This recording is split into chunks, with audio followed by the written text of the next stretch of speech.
How many of us feel like if we aren't doing something, if we aren't being of service, if we aren't up from 9 in the morning until 9 at night, just scrubbing, cleaning, working, dropping somebody off, picking somebody up, cooking, cleaning, fixing, working on a report, that somehow it means that we are lazy? Or were you really taught that? Was it reinforced to you that if you took time to rest, somehow it meant that you weren't a productive person?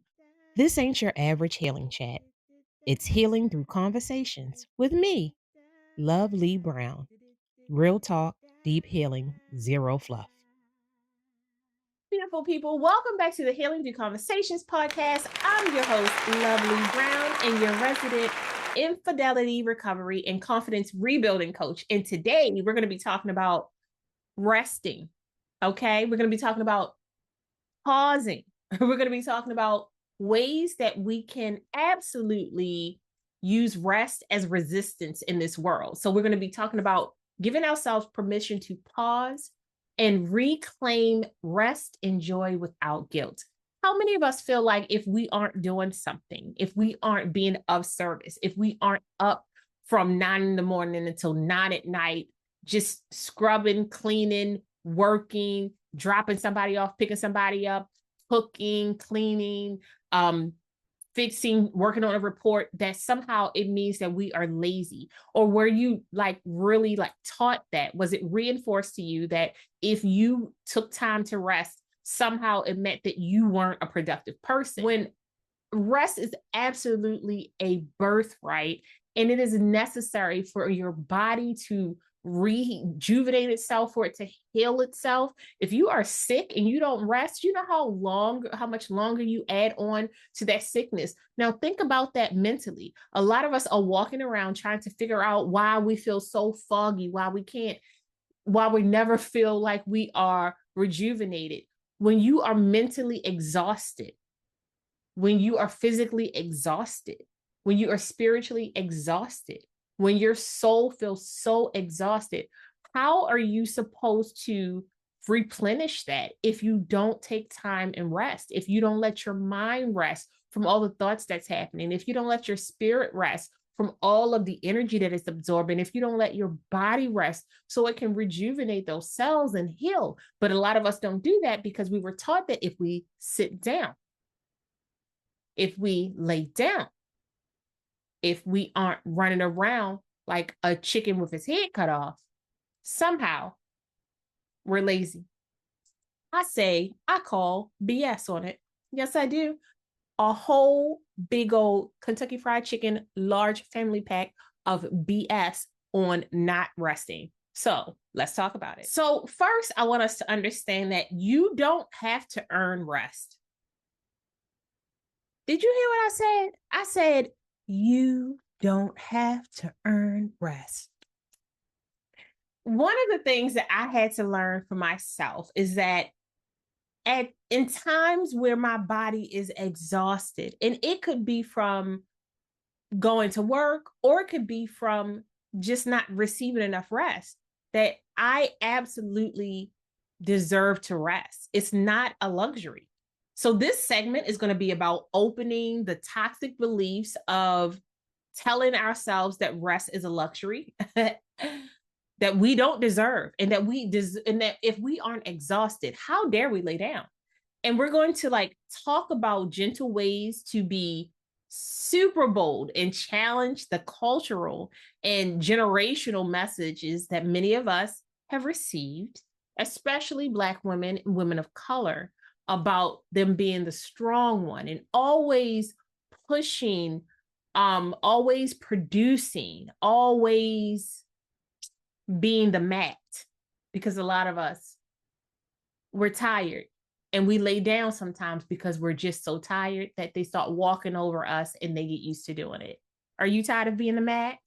I'm tired of being the mat. Well, I'm not the mat anymore because, I had to work on myself, y'all. I used to be a mat. I used to just lay there, just look up, like, please, Lord, if they keep walking over me, maybe they go find somebody else. They didn't find nobody else. So let's take a deep dive into this. So let's be very honest with ourselves.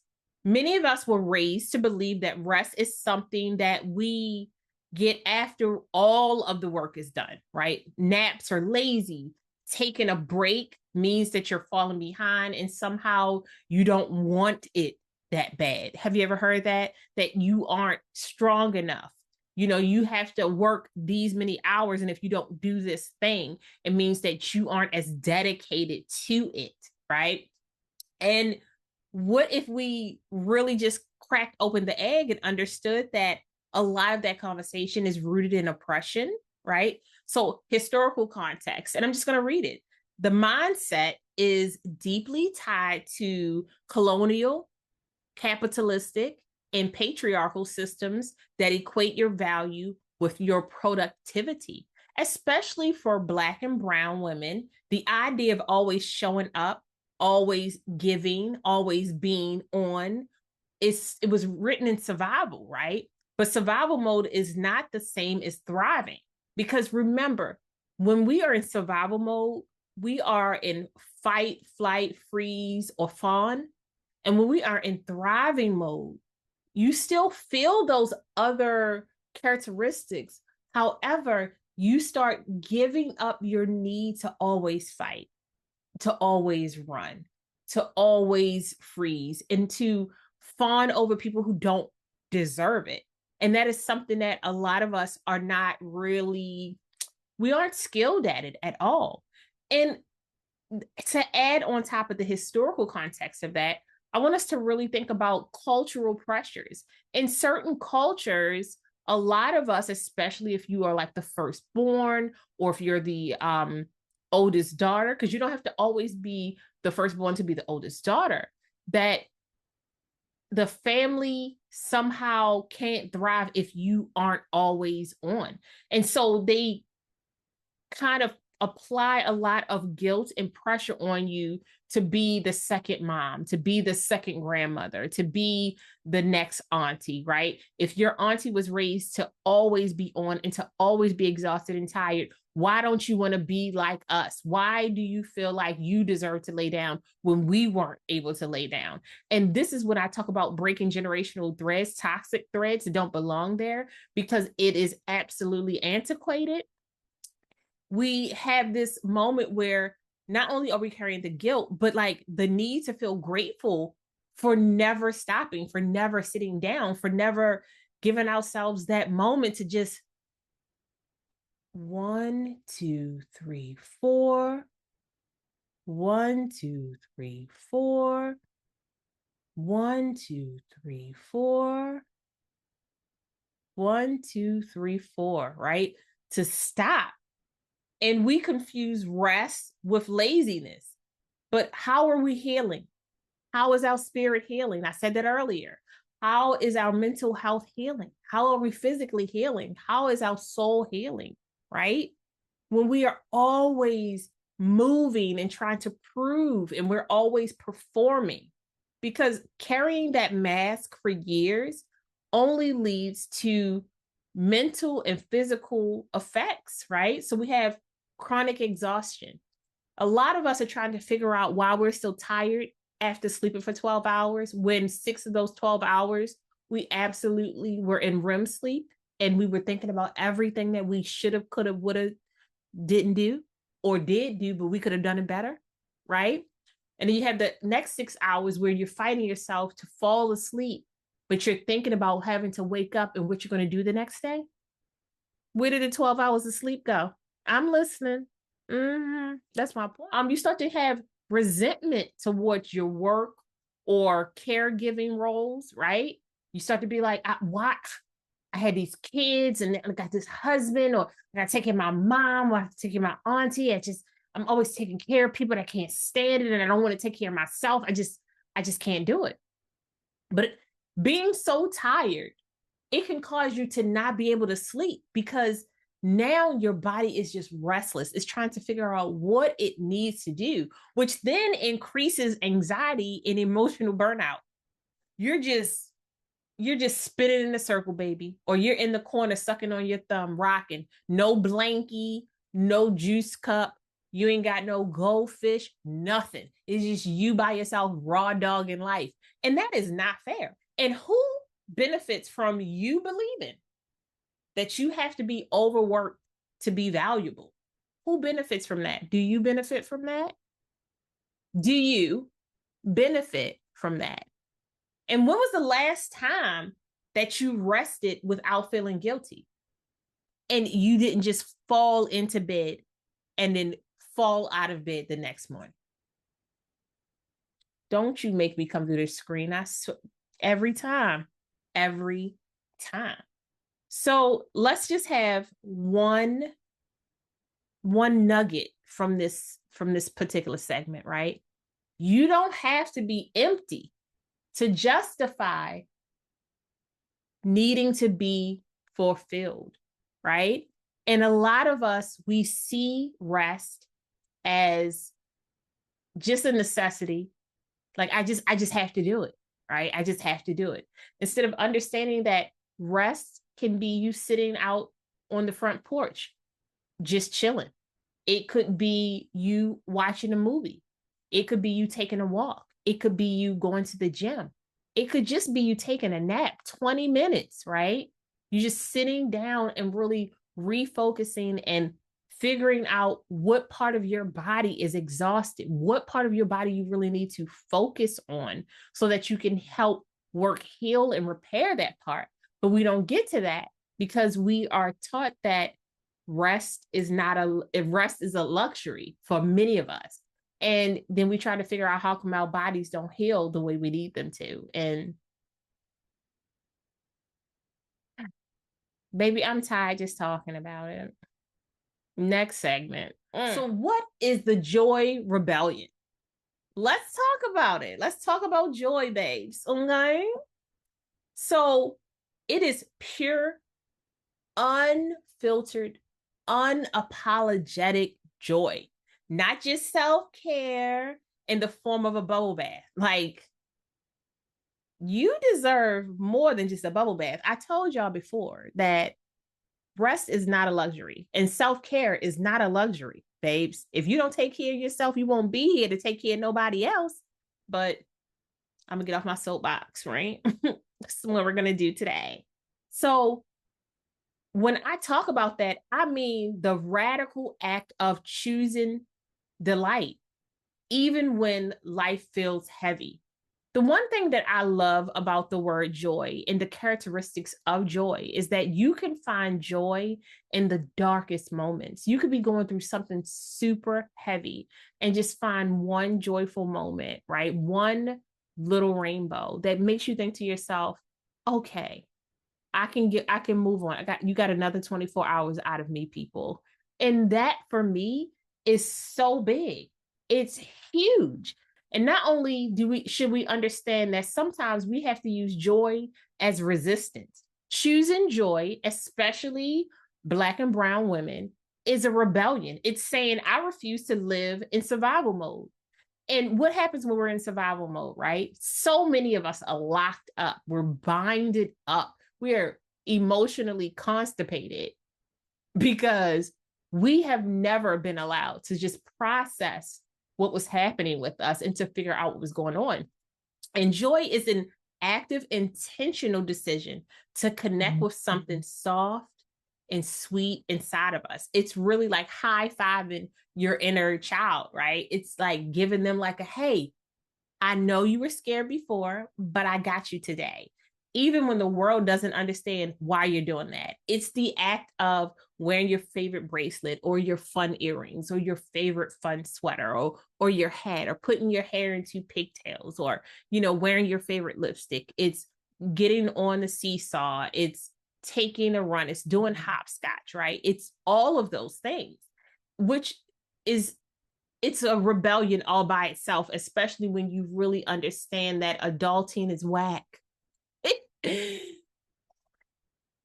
Anyway, so let's talk about joy guilt. Oh my goodness. When I learned about this, I was like, yo, that's me. That's me.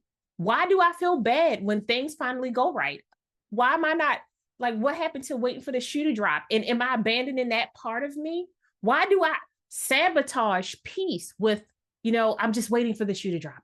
It just, something's going to go wrong, right? That's the trauma talking. That's the trauma talking. Trauma saying, hey, honey, we about to shut this joy down. And you got to learn you got to smack that heifer. You got to learn how to smack. Boy. It's also grief. And it's also generational fears whispering at us, because we have to really think about the systemic way that we were brought into this world. And a lot of us come from lineage where showing joy, showing happiness, showing that you were intelligent, showing that you could pick up things quickly would have absolutely got you taken and put into places and situations that were detrimental to your health and your physical health, right? So we have to remember that we all have those whispers running through our blood. We all have those scenarios running through our blood. And we are trying to combat that with the insanely intentional breakdown of communication that we're having now with the world, because a lot of us we're starting to reconnect those toxic threads because it's necessary for survival. We're trying to figure out, what did our ancestors do to survive and get as far as they did so that we can do the same thing. And also, some of us are stuck in, we don't want to get too comfortable, right? We don't want to get too comfortable because we need to be prepared for the endless suffering that we deserve if we allow joy to fall into this space. We're not going to be able to do that. We're going to get too comfortable, and then somebody's going to do something to us, be it platonic or intimate. Baby, I understand not wanting to be comfortable, but how long will you allow someone else to run your life? Like, why are they allowed to run your life and you don't get to run your own life? Like, how cutesy is that? How joyful is that? Like, the last time I checked, we wasn't letting people run our lives, but you let me know if you still letting somebody run your life. And if you are, we're going to work on that. That's what we're working on. That's what we're working on. A couple of ways that we can enjoy peace every day. Just a couple of ways, because you deserve to have some joyful moments. You deserve it. So maybe you can do a 5-minute party dance. Hey, Beyonce, Anita Baker, Taylor Swift, maybe Lil Wayne is your thing. Get it, okay? The G is silent, baby. The G is silent. Maybe you want to watch old comedy shows, something that just hits just right. Maybe you're a person who want to watch like an old rom-com and you like, I just love the way it ends. Are you a happily ever after girly like me? I really am. I'd be like in the middle of turmoil and be like, y'all better get together, because if I got to read a book too, I'm going to do it anyway. Maybe it's singing in the shower. In the shower, baby, I am Brandy. All right. I'm Mariah Carey. I'm hitting that high note. I'm not, listen, I'm doing it. Maybe it's wearing something that makes you feel powerful and beautiful. Maybe it's wearing something that makes you feel ultra comfortable and cuddly, right? Sometimes what makes you feel powerful is like your favorite sweater. It's your favorite pair of shoes. It's your socks. It's that t-shirt that the neck is like this. It's like this. You just got to cut it off and have your shoulder out, because all of us deserve to shake our shoulders just a little bit. And sometimes it's just saying no without a full explanation. Like, no is the period. Like, no, no, no, no. I love saying no. I love it. It makes me so happy. And sometimes we just have to find like a joy ritual that it helps us just kind of ground ourselves and figure out where we are. So maybe you could have something that helps signal that you are feeling joyful to yourself, because you may just need a reminder. Maybe you can have like a picture on deck. Maybe there's a song that you play when it just makes you smile and it slows you down. maybe you can carry like a perfume or maybe just like one of those little sprayers where you can just give yourself a little lavender, be like, downy fresh. Make it a daily ritual. You got to reclaim what you want in your life. We can't just sit around waiting for other people to give it to us because sometimes they're waiting for you, you're waiting for them, que sara, sara, whatever will be, will be. And now nobody's happy. Nobody knows what joy looks like. And shit, I'm tired, y'all. I'm tired. So tired. So, what would the affirmation be? What would an affirmation be for joy, right? So, I want you to say to yourself, joy is my birthright. I don't have to earn it. I am it. Baby, did you hear what I said? Joy is my birthright. I don't have to earn it. I am it. Do you hear me? You are joy. I am joy. Babes, some days I just be like, y'all be getting me pumped up in here, and I'm working myself. I'm working myself. I'm working on myself. Y'all know I had to do something different with my hair because your girl don't want to do it. It's too hot outside. I don't have time for that. Okay, so now we're going to dive into rituals of rest, how to build it in. I said, babes, tell me, because sometimes I need a moment. Sometimes I don't want to build it in. I just want to like show up and it be there, and it's not always there. Now that we've deconstructed the guilt and reconnected with joy, let's talk about how to create rest rituals that work well for our lives, our real lives, not this theoretical life. Like, as soon as I get my house with 4.5 bedrooms and 2.5 baths, I'm going to chill. No, you baby, you better start chilling now because you're going to have a heart attack, a little stroke.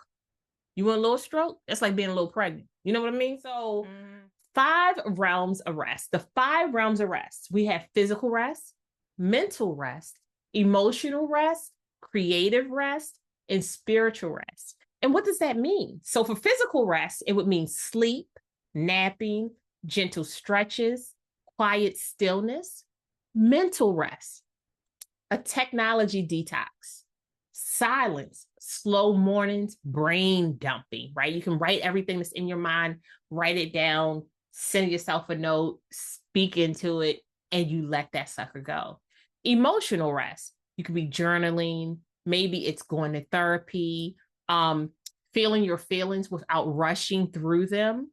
I talk about grief all the time. All of us deserve to have moments where we can have healthy grief dumps, where we just grieve the things that we wish we would have been able to have. And once you work through those things, it gives you so much more space to allow these blessings and more positive energy to walk into your life. Or we could be talking about creative rest, which is learning how to play, unrestricted play. Like, maybe you want to hopscotch, maybe you want to draw. Maybe you want to take a bubble bath and splash in the water. I'm just saying.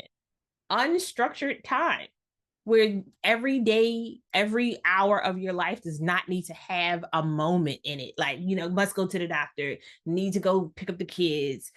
Like, sometime throughout your day, you just should be able to do something that just brings you joy. Maybe it's coloring, watching the sky, baby. Look, sometimes it's just counting steps. Sometimes it's just letting that monkey in your head play them little symbols. Ain't nobody in here. Delulu all day, every day. Or maybe it's spiritual rest, right? Your prayers, your mantras, your meditation, your sound healing, the solitude that we all deserve at some point throughout our day for us to reconnect with us and who we are and hear our own voices without the voices of other people telling us what we shoulda, woulda, coulda, because we already knew that. Before we left out the house, we knew we shoulda, woulda, coulda. And we don't have time for your shoulda, woulda, couldas every day, which y'all shoulda, woulda, coulda. So some practical applications to these, right? Start small. Start super small. It can be 5 to 10 minutes a day to like rest, finding some way to really just detox and shift from being extremely overstimulated to shifting so that you can allow your nervous system to calm down. Some people do it when they sit in the car for a little bit, when they like get off of work or right before they go inside the house. Some people do it when they like take a few moments to just like take some deep breaths. Other people hide in the bathroom or the shower, whatever it takes, baby. I'm not blaming you. I'm just saying. Now, I also want you to work on replacing the I don't have time with rest is a part of the plan. It's a part of the plan. I was a young mom with 3 kids, and I promise you, them kids would come sit in the bathroom with me, baby. I was like, I'm gonna start hiding in the closet. And I did. I'm gonna start hiding in the car. And I did. All right. I even ate in the car, but I had to use breath mints because the kids would, well, they would like smell my breath and tell me what I ate. I ain't like that. That was crazy. Or you can use a calendar to remind you to block out rest time like you do meetings. Like maybe you say, I need from 11:10 to 11:30 to just take a deep breath and figure out what the heck I'm doing today, because that's a huge part of rest. We think it needs to be these like super long stretches. Sometimes you just need a moment. And it was very interesting. I think it was like a study done that said every 2 hours you needed 30 minutes to like stop looking at, like that's when your brain stopped being able to download what was happening. I'm like, then what's happening to me? Because I'm on 45 minutes. I must be taxed. But I also am going through perimenopause, and it could be a symptom. It could be Maybelline. I don't know. I don't know. And so I want us to really think about exercises that we can create. And it was so very interesting. It was called Create a Rest Menu, a rest menu. And I said, what's that? So it wants you to write down these things. What 3 ways can I rest this week? This is what you're building, right? This rest menu. Like you would build a menu for food. I said, okay, we could always try something because I'm always into it. The next one would be, what can I release this week to make space for rest?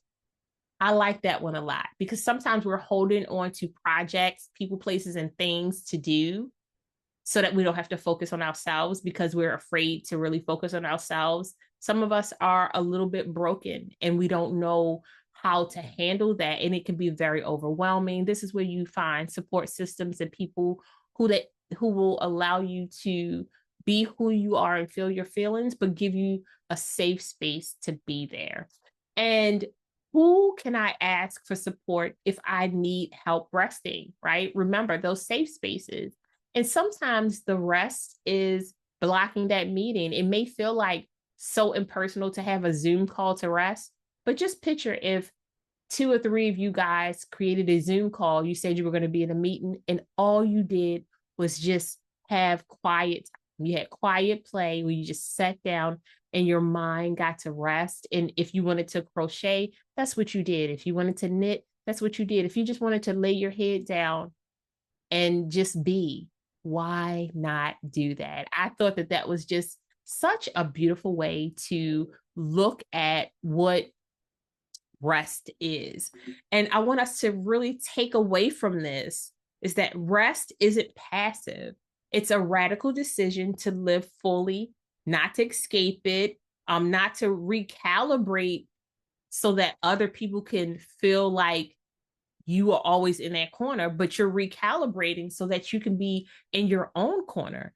And when you rest, you make more room for alignment of positive energy, of taking care of your physical self, your spiritual self, your mental self, your creative self, right? These are all these things that I want us to really learn how to focus on because we deserve them. Like we aren't asking for this super crazy thing. We're just asking for time to pour back into ourselves in the way that makes us feel the most comfortable. And rest is not a luxury, it's a necessity, because if you spend so many years not allowing yourself time to rest, you will burn out. And some of those burnouts turn into crash outs, and those crash outs are mad crazy. I promise you that. So if you really enjoyed listening to this podcast, this particular episode, which I really enjoyed with you guys, please think about subscribing to the channel, right? One of the things that I love to do is just having a moment to talk to us and to create safe spaces where we are allowed to rebuild and we are allowed to refine what it looks like to be women in this world. It's so many things out here that are telling us that we are not a woman if we do A, B, and C, if we do Z, Y, and X, right? And I promise you, I probably have done all of the alphabet. Let me get myself together. That's all I'm saying. So I want you guys to think about maybe doing something radical. Like after you listen to this podcast, take 5 minutes to yourself. Just take 5 minutes. I want you to do the 4-4-4 count. Remember, it's 4 breathing in, 4 holding, 4 releasing, and just sit there and think about how wonderful you are, how beautiful you are, how good you are, how divine you are, that you are in the likeness of so much spirit, that you are here to change lives. You're here to touch people in ways that enhance and create beauty, that you are here to deliver messages of hope and connectiveness, that you are here to really just disrupt and teach and help people figure out what joy looks like. And also along the way, you're here to do something radical, like kick butt and serve it on a platter. I just encourage so many of you to really think about what radical rest looks like to you. And maybe like a story or something you want me to read, right? Maybe you got some things that you want me to say out loud, because sometimes you guys have stories that you're afraid to talk about, right? You're afraid to talk about rest and finding joy and being radical. You just need somebody else's voice to say that. Send me a DM, send me an email, Loveli at lovelyesteem.com, and I'll read them for you, okay? Because I'm not afraid. All right. I done been low. Oh. And the higher I get, the more I want to pull people up with me. And I feel like that's the blessing in all of this. Today was not just about rest. It was about reclaiming who you are. We're not machines, though sometimes I want to be, because I swear I just want to beep over to, let me get myself together. Let me get myself together. We're divine creatures that need rhythm and stillness and joy. And I want you to take this last affirmation with you and just hold it so close to you. I no longer need to prove my worth through pain. I rest with intention. I move with joy. I am whole even when I pause. You guys share this episode. Leave a little message. Tell me what you're doing to rebel for rest, because I feel like all of us need each other so bad right now. And I want us to really work on creating safe spaces for each other and creating just more human connection, because why not? I can't wait to talk to you guys soon. Remember, the podcast is streaming on Spotify, Pandora, iHeartRadio. I'm telling y'all, Amazon Music. Like, it's just strange. But we're also streaming on Roku, Apple TV, and Fire TV now on the Alive Podcast Network. Download the app, people, because we deserve so many things in this world. And you deserve to find joy and happiness. And we deserve to rebel together. I'll talk to you soon. Lovely out. Thank you so much for joining us. We hope you found some healing, connection, and joy. Until next time. Bye, loves.